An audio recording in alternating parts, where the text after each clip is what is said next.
হরে কৃষ্ণ। লাইফে রামকৃষ্ণ আরেকটি ব্লগে আপনাদের সকলকে স্বাগত। আশা করি আপনারা সকলেই ভালো আছেন। এখন ভগবানের জন্য রান্না হচ্ছে আমার ঘরে। জগন্নাথের জন্য হচ্ছে আলু কুমড়ো দিয়ে ভাজা, আর এখানে হচ্ছে ফুলকপি আলুর ঝোল হবে। ফুলকপিটা নুন দিয়ে সিদ্ধ করে ফেলে দিয়ে এখন ভেজে নিয়েছি, ভাজা হয়ে গেছে। এখন ঝোল হয়ে গেছে, আলাদাভাবে ঝোল করে নিয়েছি, ঢেলে দিলাম। কতবার বারণ করি, এই অফ সিজনে তুমি এখন ফুলকপি এনো না, ফুলকপি ভালো হয় না, পোকা থাকে। আর যদি কোনোভাবে যদি ভগবানের ভোগের মধ্যে পোকা চলে যায় তাতে অপরাধ হয়ে যাবে। কতবার বারণ করি ওর বাবা বাড়ির লোককে, কিন্তু তা সত্ত্বেও ওই ফুলকপি নিয়ে আসবে। ফুলকপি এত অফ সিজনে কোনো সময় ফুলকপি খেতে নেই। যখন যেরকম যে সিজনে যা সবজি পাওয়া যায় সেই সবজি খাওয়াই ভালো। এই উচ্ছে ভাজা হবে আর এই ফুলকপির তরকারি হবে, আর কিছু করবো না। আর ওদিকে অন্যটা হয়ে গেছে আমার। আর রাতে ইচ্ছা আছে ধোসা বানাবো। কোনোদিন বানাইনি, দেখবো পারি নাকি। যে আতপ চাল আর একটুখানি মুগ ডাল ভিজিয়ে রেখেছি, আমি কোনোদিন করিনি, দেখি পারি নাকি, চেষ্টা করব।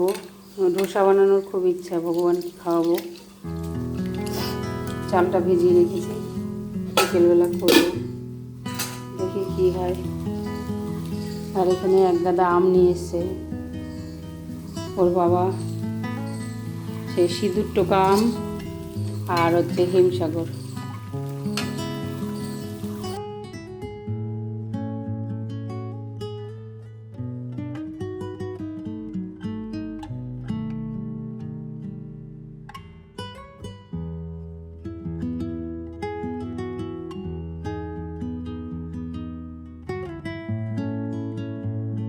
আজকে ভগবানের রাতের ভোগে হবে ধোসা, মশলা ধোসা।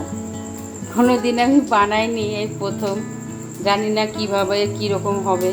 এই যে চাল ভিজিয়ে রেখেছিলাম, চাল আর ডাল, সেই মিক্সিতে গ্রাইন্ড করে নিয়েছি। এর মধ্যে একটু লবণ, মিষ্টি, আদা, কাঁচা লঙ্কা দিয়ে সব গ্রাইন্ড করে নিয়েছি।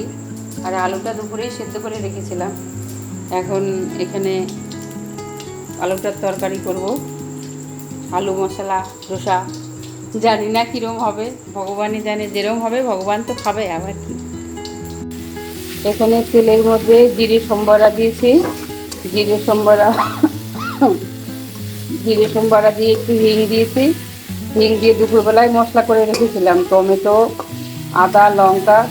দুপুরবেলা ফুলকপি তরকারি করেছিলাম, বেশি করে একবারে মশলা করে ভেজে রেখে দিয়েছিলাম।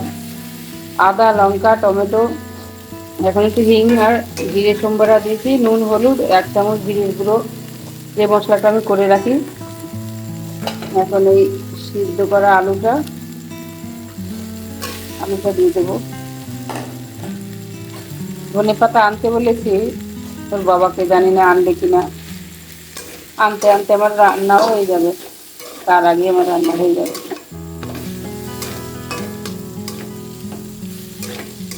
আর মশলাটা, আলুর তরকারিটা হয়ে গেছে। এখন এই তাওয়াও গরম হয়ে গেছে, তাওয়া অনেক গরম হয়ে গেছে। এখন ধোসার ব্যাটারটা দিয়ে দেবো, জানি না কিরকম হবে, ভগবান জানে।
ভগবানকে এখন ভোগ লাগাতে যাব।